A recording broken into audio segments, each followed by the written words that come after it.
The story begins in the early 20th century, a turbulent time in both American and Cuban history, shaped by economic opportunity, the rise of criminal organizations, and unexpected alliances. In America, the Mafia was an emerging power, establishing control over the criminal underworld. Meanwhile, Cuba was going through political unrest in the wake of its newly established independence from Spain back in 1902. This political instability would lay the foundation for the world of organized crime and political corruption to meet. But the question remains, how did the Italian Mafia first make its way to Cuba? To answer that, we have to look at the United States during Prohibition and its impact on the Italian Mafia.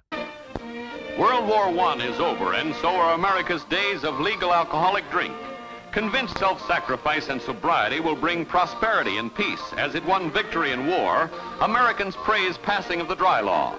In January 17, 1920, Prohibition officially went into effect under the Volstead Act. Championed by the temperance movement and religious groups, Prohibition aimed to rid America of its so-called demon drink. But instead of ushering in an era of moral purity, it plunged the country into chaos. For ordinary Americans, life quickly adapted. Speakeasies sprang up in every city, and bootleggers became household names. It wasn't just a ban on alcohol, it was a prohibition on fun, rebellion, and freedom itself. And where laws create restrictions, opportunity for crime always follows. Enter the Italian Mafia. To them, Prohibition wasn't a social crusade, it was a golden ticket. By controlling the supply of illegal liquor, they transformed themselves from petty street gangs into vast criminal empires. Just 90 miles from Florida, Cuba was perfectly positioned to become the Mafia's secret weapon during Prohibition. The island was a paradise of rum distilleries, corrupt officials, and lax regulations, an ideal launching pad for smuggling operations. As American shores tightened their grip,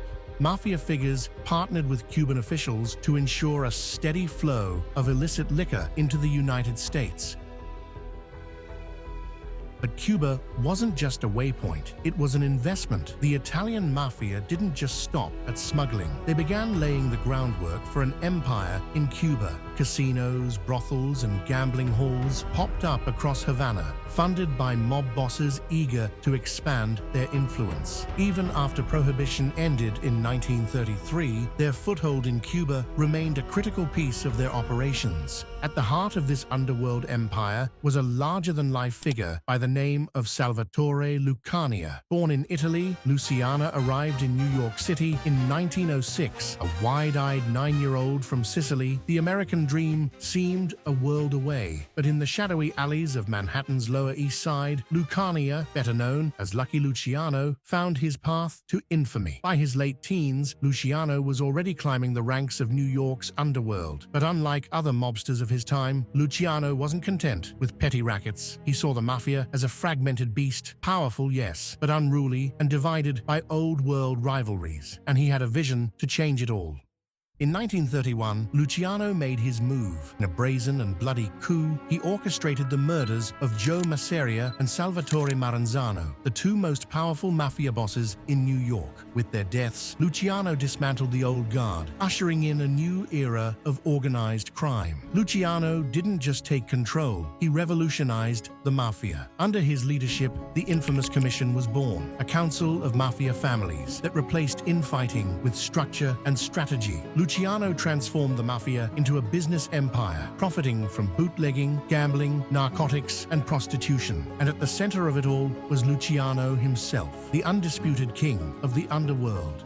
But even kings have enemies. In 1936, law enforcement finally caught up with Luciano. New York prosecutor Thomas Dewey built a case that linked Luciano to a vast prostitution ring, accusing him of profiting off the exploitation of women. Though Luciano denied the charges, the evidence and witness testimonies proved damning. He was convicted and sentenced to 30 to 50 years in prison. For many, it seemed like the end of Luciano's reign. Yet Luciano's influence was not so easily extinguished. Even behind bars, his name carried weight, and his empire continued to operate. And then, World War II offered an unlikely chance for redemption. In 1942, German U-boats were sinking American ships along the East Coast, and fear of sabotage loomed large. Desperate for help, the US government turned to an unlikely ally, Lucky Luciano. Luciano used his Mafia connections to secure the docks, providing intelligence that kept America's war effort moving. In return for his cooperation, Luciano received a reduced sentence, but with one catch. In 1946, he was deported to Italy and exiled from the empire he had built. Exile might have removed Luciano from the streets of New York, but it didn't strip him of ambition. Frustrated by the constraints of post-war Italy, Luciano set his sights on a new opportunity just across the Atlantic. Havana, Cuba, a vibrant city where corruption ran rampant. In Havana, Luciano found an old ally waiting, Meyer Lansky, the Mafia's financial wizard. Together, they saw in Cuba a chance to create a new empire. With its thriving tourism industry, lax regulations, and corruption, Cuba offered the perfect setting for the Mafia's next chapter. Luciano's arrival in Cuba wasn't just about business, but about reclaiming power. For Luciano, Havana was more than a refuge. It was a stage, a chance to remind the world that he was still a force to be reckoned with. But how did Cuba's existing political atmosphere set the foundation for the Mafia's expansion into the nation? What alliances were formed to pave the way for one of the most important periods in Cuban and mob history?